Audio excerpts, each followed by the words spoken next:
مولانا Salman Bijnori official کے YouTube channel کو subscribe کریں اور بیل آئیکن پر کلک کریں۔ بسم اللہ الرحمن الرحیم۔ الحمد للہ نحمده ونستعینه ونستغفره ونؤمن به ونتوکل علیہ ونعوذ باللہ من شرور انفسنا ومن سیئات اعمالنا من يهده الله فلا مضل له ومن يضلله فلا هادي له ونشهد أن لا إله إلا الله وحده لا شريك له ونشهد أن سيدنا ونبينا ومولانا محمدا عبده ورسوله صلى الله تعالى عليه وعلى آله وأصحابه وبارك وسلم تسليما كثيرا، أما بعد فأعوذ بالله من الشيطان الرجيم، بسم الله الرحمن الرحيم، قل إن صلاتي ونسكي ومحياي ومماتي لله رب العالمين لا شريك له وبذلك أمرت وأنا أول المسلمين۔ صدق الله العظيم۔ قال رسول الله صلى الله عليه وسلم إن لله أهلين من الناس، قالوا يا رسول الله ومن هم؟ قال هم أهل القرآن أهل الله وخاصته، أو كما قال عليه الصلاة والسلام، سبحان ربك رب العزة عما يصفون وسلام على المرسلين والحمد لله رب العالمين۔ اللهم صل على سيدنا محمد وعلى آل سيدنا محمد وبارك وسلم۔ اللهم صل على سيدنا محمد وعلى آل سيدنا محمد وبارك وسلم۔ اللهم صل على سيدنا محمد وعلى آل سيدنا محمد وبارك وسلم۔ تاریخ نے پوچھا، اے لوگو یہ دنیا کس کی دنیا ہے؟ دنیا میں جو کچھ ہوا ہے اور جو ہونا چاہیے اس کا خلاصہ۔ تاریخ نے پوچھا، اے لوگو یہ دنیا کس کی دنیا ہے؟ شاہی نے کہا یہ میری ہے، بادشاہت، ملوکیت۔ شاہی نے کہا یہ میری ہے اور دنیا نے یہ مان لیا۔ پھر تخت بچھے، ایوان سجے، گھڑیال بجے، دربار لگے، تلوار چلی اور خون بہے، انسان لڑے، انسان مرے۔ دنیا نے آخر شاہی کو پہچان لیا۔ تاریخ نے پوچھا، پھر لوگو یہ دنیا کس کی دنیا ہے؟ دولت نے کہا یہ میری ہے اور دنیا نے یہ مان لیا۔ پھر بینک کھلے، بازار جمے، بیوپار بڑھے، انسان لٹے، انسان بکے، آرام اڑے، سب چیخ اٹھے۔ دنیا نے آخر دولت کو پہچان لیا۔ تاریخ نے پوچھا، پھر لوگو یہ دنیا کس کی دنیا ہے؟ محنت نے کہا، یہ کمیونزم، محنت نے کہا یہ میری ہے اور دنیا نے یہ مان لیا۔ پھر روح دبی، پھر پیٹ بڑھے، افکار سڑے، کردار گرے، ایمان لٹے، اخلاق جلے، انسان نرے حیوان بنے۔ دنیا نے آخر محنت کو پہچان لیا۔ تاریخ نے پوچھا، پھر لوگو یہ دنیا کس کی دنیا ہے؟ مومن نے کہا اللہ کی ہے اور دنیا نے یہ مان لیا۔ پھر قلب و نظر کی صبح ہوئی، ایک نور کی لے سی پھوٹ بہی، ایک خودی کی آنکھ کھلی، فطرت کی صدا پھر گونج اٹھی۔ دنیا نے آخر آقا کو پہچان لیا۔ اس آقا کو پہچاننا انسان کی زندگی کا اصل مقصد ہے، اور یہ اتنا عظیم مقصد ہے کہ اگر ساری زندگی خرچ کر کے یہ مقصد حاصل ہو جائے تو زندگی کامیاب ہے۔ پیدا ہی اس لیے کیا گیا ہے کہ ہم اس کو پہچانیں۔ اس نے اپنے بندوں پر نعمتوں کا لامتناہی سلسلہ جاری کر رکھا ہے۔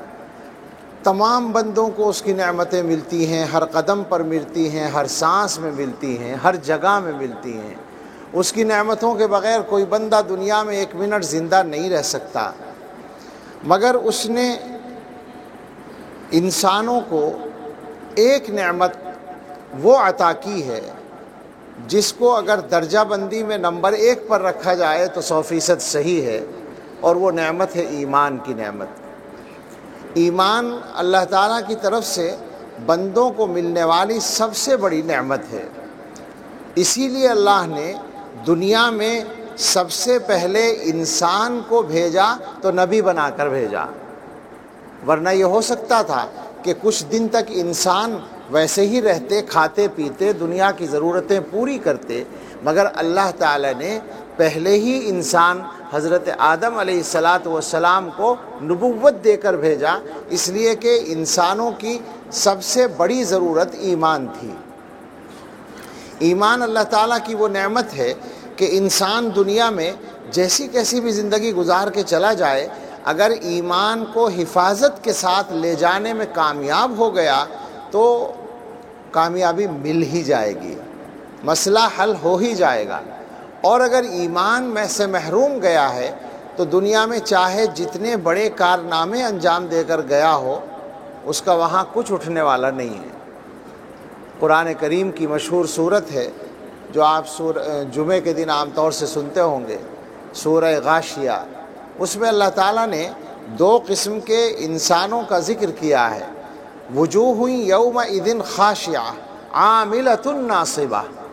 قیامت کے دن کچھ چہرے آئیں گے جن کے اوپر ذلت چھائی ہوئی ہوگی، اور وہ بہت کام کر کے آئے ہوں گے، تھک کر آئے ہوں گے، عاملۃ ناصبہ۔ دنیا میں انہوں نے بڑے کام کیے ہوں گے، خوب تھک کر آئے ہوں گے، لیکن انجام تصلیٰ نارا حامیہ، جہنم میں جائیں گے۔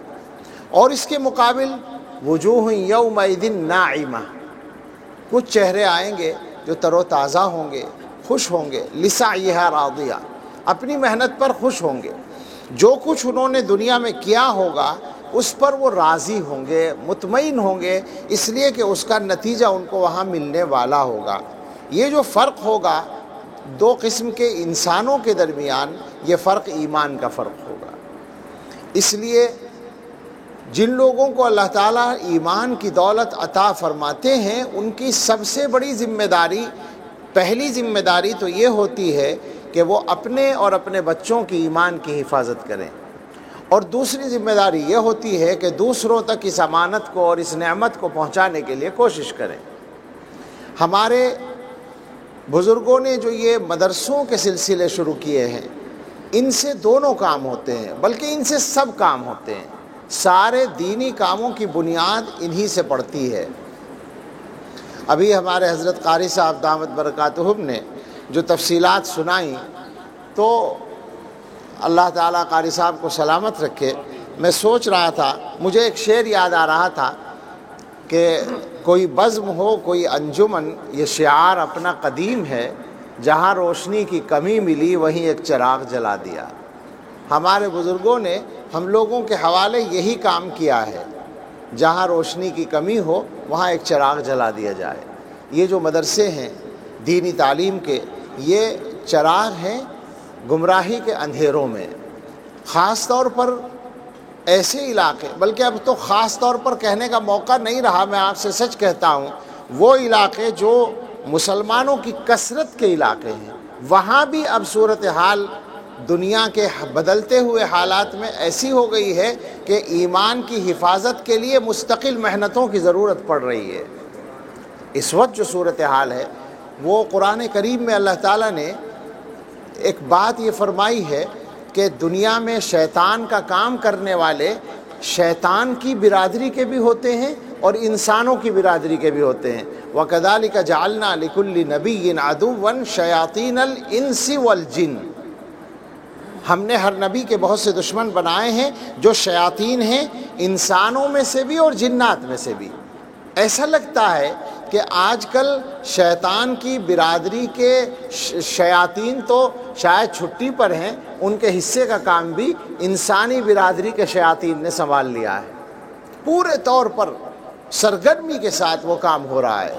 اب صورتحال یہ ہے کہ قدم قدم پر ایمان کے لیے خطرے ہیں، ان ملکوں میں جہاں مسلمان کم ہیں یہاں کی بات تو آپ جانیں، ہم تو اپنے علاقوں میں جہاں کثیر تعداد میں مسلمان ہیں، یعنی مثلا ہندوستان کے اندر کم سے کم 20 کروڑ مسلمان رہتے ہیں، ایک پاکستان کے برابر مسلمان رہتے ہیں، ایسے علاقوں میں اب کس گھر کے اندر شیطان کا حملہ ہو جائے اور ایمان چلا جائے اس کا کوئی اعتبار نہیں رہا۔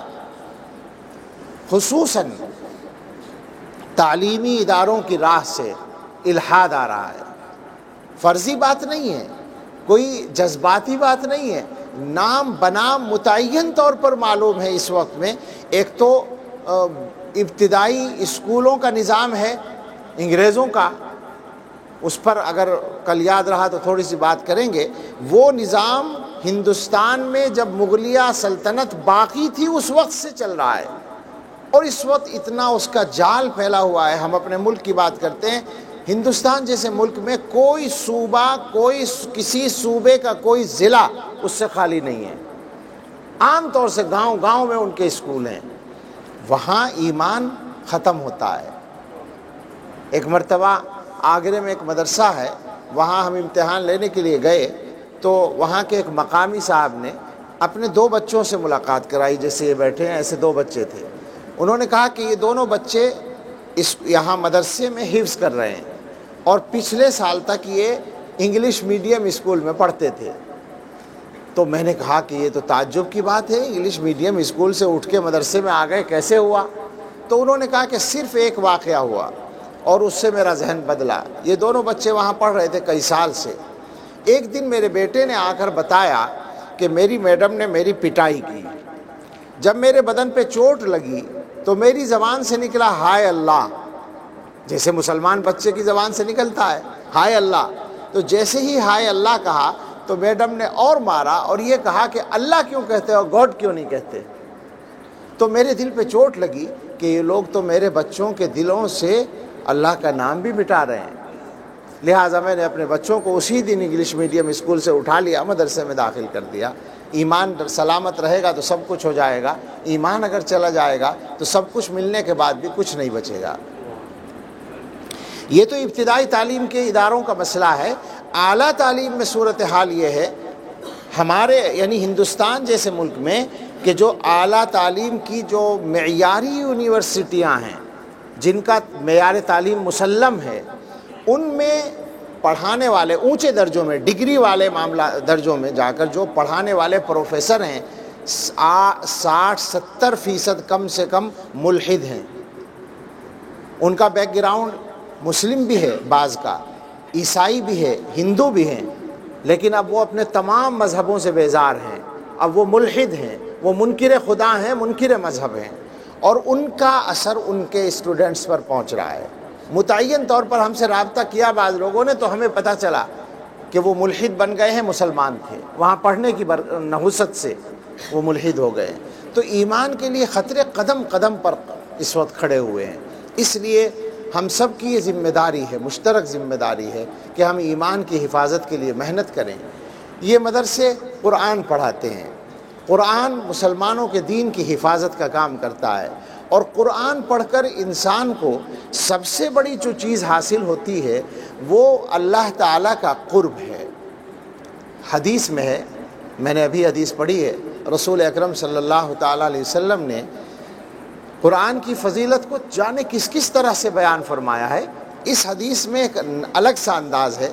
آپ نے فرمایا انسانوں میں کچھ لوگ اللہ تعالیٰ کے متعلقین ہوتے ہیں، اہل کا لفظ ہے، اہل کہتے ہیں گھر والوں کو، جیسے اردو میں بولتے ہیں اہل خانہ، اہل کے معنی ہے گھر والے۔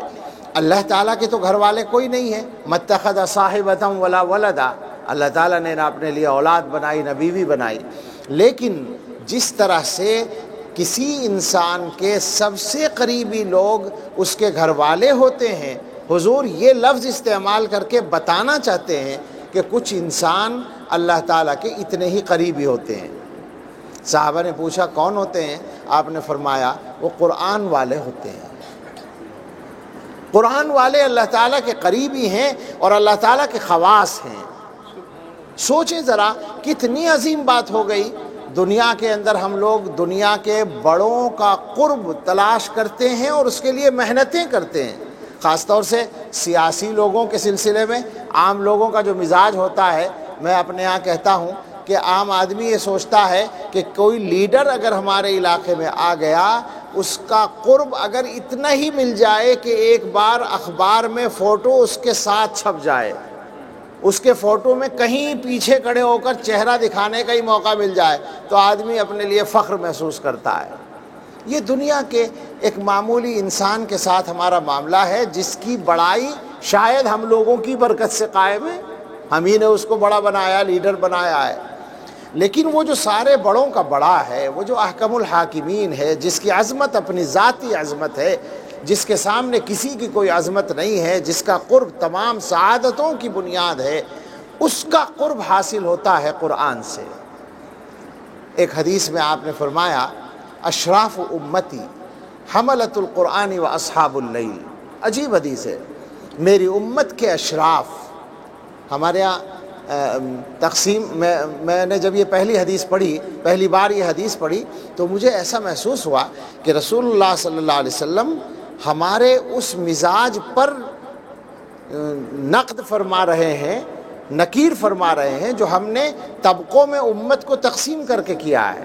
اشراف بڑے لوگ، اونچے لوگ، ہم لوگوں کے دماغ میں ہوتا ہے نا کہ ہم بڑے خاندان سے ہیں، ہم اونچے خاندان سے ہیں، ہم ایسے ہیں، ہم ویسے ہیں۔ حضور علیہ السلام نے فرمایا کہ نہیں، اشراف کون ہیں، بڑے کون ہیں، یہ طے کرنا تمہارا کام نہیں ہے، یہ تو ہم بتائیں گے نا، یہ تو اللہ بتائے گا، اللہ کا رسول بتائے گا۔ حضور علیہ السلام نے فرمایا اشراف امتی حملۃ القرآن و اصحاب اللیل، میری امت کے اشراف، میری امت کے بڑے لوگ وہ ہیں جو قرآن کے حامل ہیں۔ ایک صفت تو یہ ہے کہ وہ قرآن کے حامل ہیں، قرآن ان کے پاس محفوظ ہے، اور دوسری صفت وہ اصحاب اللیل، وہ رات والے ہیں، راتوں کو جاگنے والے ہیں، راتوں کو صاحب کلام کو کلام سنانے والے ہیں، اللہ کی بارگاہ میں کھڑے ہو کر قرآن پڑھنے والے ہیں۔ یہ دو قسم کے لوگ ہیں جو میری امت کے بڑے لوگ ہیں۔ ہمارے یہ مدرسے ہمارے بچوں کو اسی سعادت سے بہرور کرتے ہیں، اشراف امتی میں شامل کرتے ہیں، اللہ تعالیٰ کے خواص میں شامل کرتے ہیں۔ یہ ہمارے لیے انتہائی سعادت کی بات ہے۔ میرے یہاں اکابر بیٹھے ہیں، مجھے لمبی بات نہیں کرنی ہے۔ حضرت قاری صاحب دامت برکاتہم کی خدمت میں مبارکباد اور دعاؤں کے ساتھ دعائیں کرتے ہیں ہم۔ یقینی بات ہے دنیا کے اندر جو لوگ بھی یہ محنتیں کر رہے ہیں، حقیقت میں اکابر دیوبند کے وہی فرزند ہیں، وہی جانشین ہیں، اور وہی ان کے مشن کو پورا کرنے والے ہیں۔ ان مدرسوں کی اہمیت کا اندازہ لگانے کے لیے دنیا کے بڑے بڑے ملکوں کے خفیہ محکموں کی سرگرمیوں کا جائزہ اگر کوئی آدمی لے لے تو پتہ چل جائے گا مدرسوں کی حقیقت کیا ہے اور ان کی اہمیت کیا ہے۔ وہ لوگ، وہ طاقتیں ان مدرسوں کو مسلمانوں کی اصل طاقت سمجھتے ہیں۔ اللہ رب العزت حفاظت میں رکھے، اور اللہ تعالیٰ اس مدرسے کو اور تمام جو یہاں چل رہے ہیں تعلیمی سلسلے ان کو اپنے فضل و کرم سے قبول فرمائے۔ اللہ تعالیٰ اور زیادہ اس سلسلے کو جاری و ساری فرمائے۔ یہاں کے پڑھنے والوں کو، پڑھانے والوں کو، تعاون کرنے والوں کو، نگرانی کرنے والوں کو اللہ تعالیٰ اپنا قرب خاص نصیب فرمائے، قدم قدم پر مدد فرمائے۔ آمین۔ وآخر دعوانا ان الحمد للہ رب العالمین۔